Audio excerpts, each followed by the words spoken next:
I talk to many teachers who've rather nervously questioned what their role is in the middle of all of this. You know, if a teacher's traditional role was not entirely, but quite substantially about imparting information, what does a teacher do in a context where, well, that information is just there?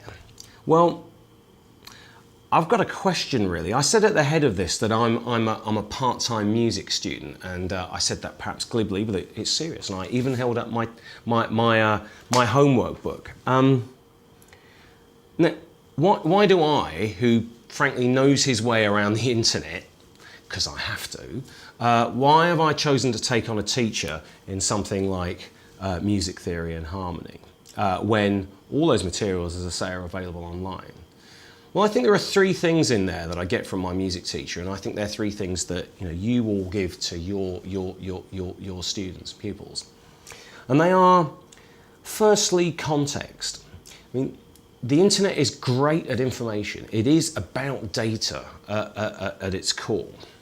But context is something much more subtle, and I don't think it's always easily available online. And I think that was a challenge I really set a little while ago when I said, have a look and find out what you can find out about through Google, through search, through Wikipedia. But be aware of what you can't find out, because I think context is one of those key things that it's trickier to get to. Secondly, of course, there's feedback. Well, I'm going to talk about feedback later on when I talk about publishing platforms. But I hope it need hardly be said that the feedback you as teachers give to your pupils is far richer a thing than can be given in even a very rich community online. There is something very qualitatively different about what you're offering that I really don't believe online can give, and certainly isn't giving at the moment.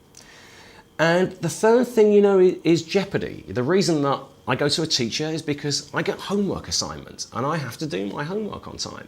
If I was just filling in stuff online in my own time, I'm not sure it would ever get done, because we have busy lives, and teenagers' lives are no less busy, and often they claim they're busier, I know. So I think just be aware that these are, as I've said, immeasurable riches that are available to us that I only wish had been available to me 30 years ago.